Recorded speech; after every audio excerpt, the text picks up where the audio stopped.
नमस्कार, आप देख रहे हैं लाइव टीवी समाचार और मैं हूं आपके साथ राहुल मौर्य। आइए रुख करते हैं इस वक्त की बड़ी खबरों की ओर, लेकिन उससे पहले एक नजर हेडलाइंस पर। देहरादून में प्रदेश मुख्यालय पर लगा कार्यकर्ताओं का जमावड़ा, टिकट की दावेदारी रखने वाले प्रत्याशी पहुंचे कार्यालय।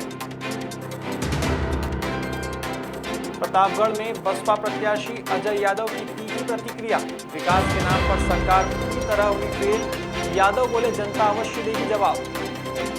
और चंपारण में प्रशासनिक अधिकारियों ने लगाया जनता दरबार में जमीनी विवाद को लेकर हुई सुनवाई।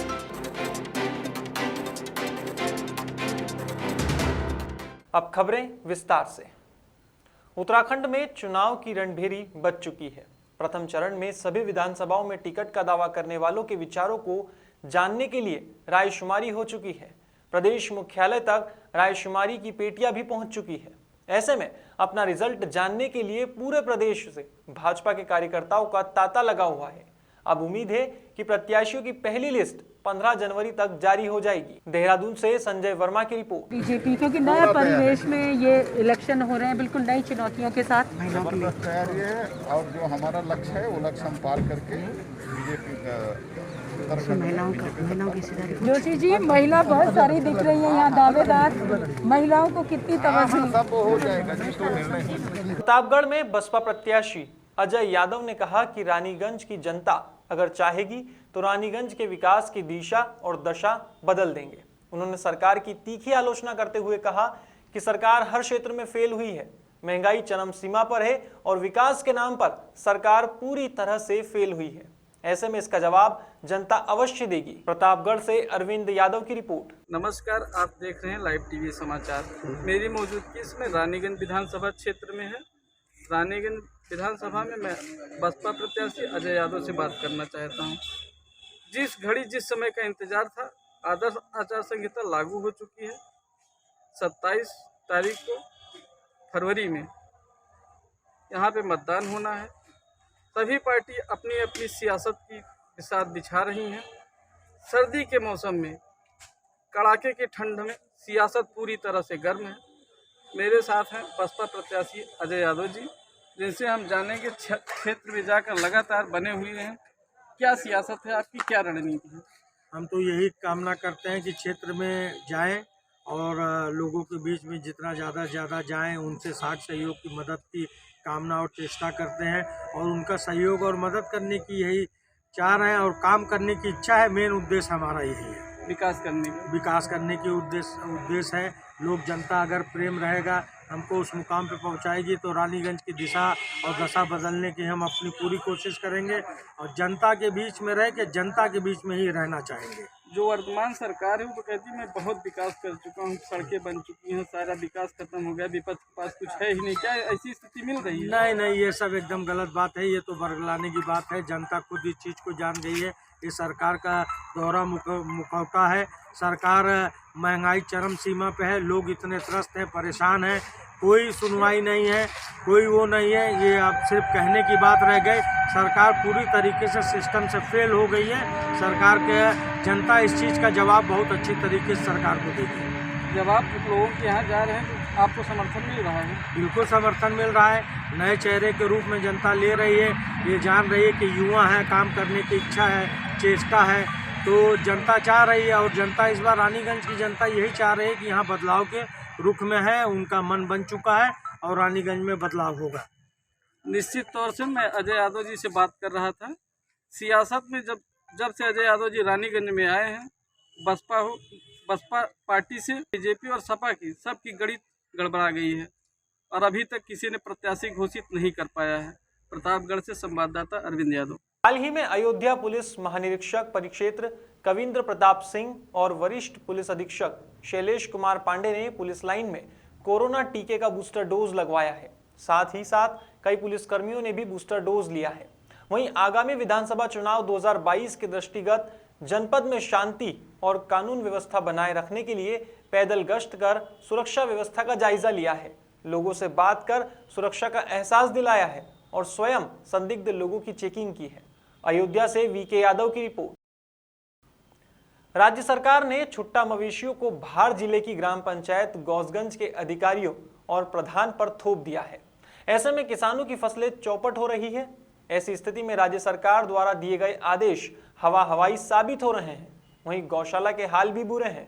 शाम को चौकीदार द्वारा गोवंश निकालकर बाहर कर दिए जाते हैं और सुबह होते ही गोवंश अंदर करके बंद कर दिए जाते हैं। इसमें कुछ ना कुछ छूट जाते हैं जो दिन भर घूमते हुए नजर आते हैं। हरदोई से चंदगीराम मिश्रा की रिपोर्ट। चंपारण में रामनगर प्रखंड के नौरंगिया दोन में बगहा एसडीएम दीपक कुमार मिश्रा सहित एसपी किरण गोरख और अन्य अधिकारियों ने जनता दरबार लगाकर लोगों की समस्याओं को सुना है। सभी की समस्याओं को सुनकर एसडीएम दीपक कुमार मिश्रा ने बताया कि नौरंगिया दोन में जितने भी जमीनी विवाद हैं उनका जनता दरबार लगाकर समाधान किया गया। इस मौके पर सभी अधिकारी मौजूद रहे। चंपारण से कृष्णकांत तिवारी की रिपोर्ट। बांका में अमरपुर कजरेली मुख्य मार्ग पर एक कार ने 14 साल के मासूम को अपनी चपेट में ले लिया है। इस हादसे में मासूम गौरव गंभीर रूप से घायल हुआ है। बताया जा रहा है कि गौरव सड़क किनारे खड़ा था, तभी अमरपुर बाजार की ओर तेज गति से आ रही कार अनियंत्रित हो गई, जिससे गौरव को टक्कर लगी और कार पेड़ से टकराकर पलट गई। इस हादसे में कार चालक को भी गंभीर चोट आई है। फिलहाल पुलिस ने इस पूरे मामले को संज्ञान में लिया है और जांच पड़ताल शुरू की। बांका से चंद्रशेखर कुमार भगत की रिपोर्ट। वो बच्चा थोड़ा सा रोड के किनारे में था, पत्ता तोड़ रहा था बच्चा। वो आया उधर से बस ठोक दिया, बच्चा डांड में गिर गया। उसके बाद गाड़ी टकराया गाछ में गाड़ी टकराया। तो गाड़ी किसका है पता चला? पता नहीं चला गाड़ी किसका है, हम लोग को पता नहीं है। और बच्चा जख्मी जो हुआ कहाँ गया? बच्चा तो मायागंज गया। क्या नाम है बच्चे का? गौरव कुमार। कितना साल उम्र? 12 साल 15 साल हो रहा है। पिताजी का नाम क्या हुआ? ध्रुव दास। अच्छा, घर यहीं कुलड़िया? हाँ, घर कुलड़िया। अच्छा, तो सब कोई वही मायागंज में है अभी? हाँ, मायागंज में। तो गाड़ी पकड़ाया है? हाँ, गाड़ी पकड़ाया। अच्छा। बहराइच के पयागपुर थाना अंतर्गत ग्राम तेलियानी से लूटपाट का मामला सामने आया है। यहां पंकज नामक व्यक्ति की मोटरसाइकिल, दुकान की चाबी और कुछ नकदी लेकर बदमाश फरार हो गए हैं। फरियादी पंकज का कहना है कि बीती रात दुकान बंद करके घर की ओर जा रहे थे, तभी रास्ते में बाइक सवार 5 लोगों ने रोका और पिस्टल के दम पर उनकी बाइक, दुकान की चाबी और कुछ नकदी छीनकर फरार हो गए। अब इस मामले को पुलिस विभाग ने भी गंभीरता से लिया है और जांच पड़ताल शुरू करते हुए बदमाशों की तलाश कर रहे हैं। बहराइच से शीतल प्रसाद की रिपोर्ट। हाँ, गाड़ी थी, छीन ले गए, पैसा छीन ले गए, मोबाइल छीन ले गए और मारे भी? जैकेट भी। हाँ, हमारे भी पिस्तौल लगा दिए थे, पिस्तौल और लाठी सब लिए थे। क्या नाम है? पंकज कुमार द्विवेदी। अच्छा, कहाँ से आ रहे थे? पड़ेरा से। दुकान से आ रहे थे पड़ेरा से। अच्छा अच्छा, कितने लोग थे? 5 लोग थे। अच्छा, कहाँ घर है? तेलियानी। अच्छा, किस तरफ भागे गाड़ी लेकर? पयागपुर की तरफ। गाड़ी नंबर क्या है? UP 40 Z 5369। बहराइच के हुजूरपुर में नरसिंह पेट्रोल पंप के पास नीलगाय और मोटरसाइकिल की टक्कर हुई है। मोटरसाइकिल पूरी तरह से क्षतिग्रस्त हुई है, तो वहीं नीलगाय को भी गंभीर चोट आई है। हादसे में नीलगाय का एक पैर पूरी तरह से टूट चुका है और दूसरा पैर पूरी तरह से घायल है। अब इस खबर की जानकारी मिलते ही जंगल विभाग मौके पर पहुंचा और जांच शुरू की है। अब नीलगाय को जंगली जानवर बताया जा रहा है। फिलहाल जंगल विभाग की जांच पड़ताल जारी है। बहराइच के हुजूरपुर से अजय कुमार मिश्रा की रिपोर्ट। उत्तराखंड में सत्य साधक विजेंद्र पांडे मां पीताम्बरी के हजारों यज्ञ राप्ती नदी के विभिन्न तटों पर कर चुके हैं। बीती रात पुनः राष्ट्र की सुख समृद्धि के लिए यज्ञ किया गया। इस दौरान माई पीताम्बरी के पावन मंत्रों की सुगंध से महक उठी निर्मल राप्ती नदी। बता दें, यह नदी धर्म और आध्यात्म का महासंगम मानी जाती है। विजेंद्र पांडे गुरुजी ने कहा कि माई पीताम्बरी स्तंभन की देवी है। सारे ब्रह्मांड की शक्ति मिलकर भी इनका मुकाबला नहीं कर सकती। भगवती पीताम्बरी की उपासना करने वाले साधक के सभी कार्य बिना व्यक्त किए ही पूरे हो जाते हैं। रमाकांत पंत की रिपोर्ट। महाराजगंज में सोनौली व्यापारी नेता ओम प्रकाश जायसवाल को व्यापारियों ने श्रद्धांजलि दी है। व्यापारी और भारतीय जनता पार्टी के वरिष्ठ नेता स्वर्गीय ओम प्रकाश जायसवाल को उत्तर प्रदेश उद्योग व्यापार प्रतिनिधि मंडल सोनौली के अध्यक्ष अजय सिंह उर्फ बबलू सिंह की उपस्थिति में व्यापारियों ने 2 मिनट का मौन धारण कर और उनके चित्र पर पुष्प अर्पित कर श्रद्धांजलि दी है। इस मौके पर व्यापारी नेताओं ने कहा कि स्वर्गीय ओम प्रकाश एक सफल व्यापारी और संघर्षशील नेता थे। इस मौके पर कई प्रबुद्धजन मौजूद थे। महाराजगंज से अमित सिंह की रिपोर्ट। हम लोग यहाँ सामयिक निधन से इस क्षेत्र की अपूर्णीय क्षति हुई है। इनकी कमी को पूरा नहीं किया जा सकता।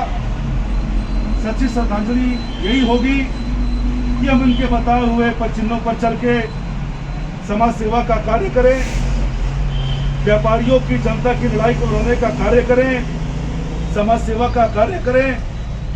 यही आज हम लोग सभी व्यापारियों को आज ये प्रण लेना है। यही इनके लिए, इनके प्रति हम व्यापारियों को सच्ची श्रद्धांजलि होगी। फिलहाल खबरों में बस इतना ही। देश और दुनिया की तमाम खबरों के लिए देखते रहिए लाइव टीवी समाचार। नमस्कार।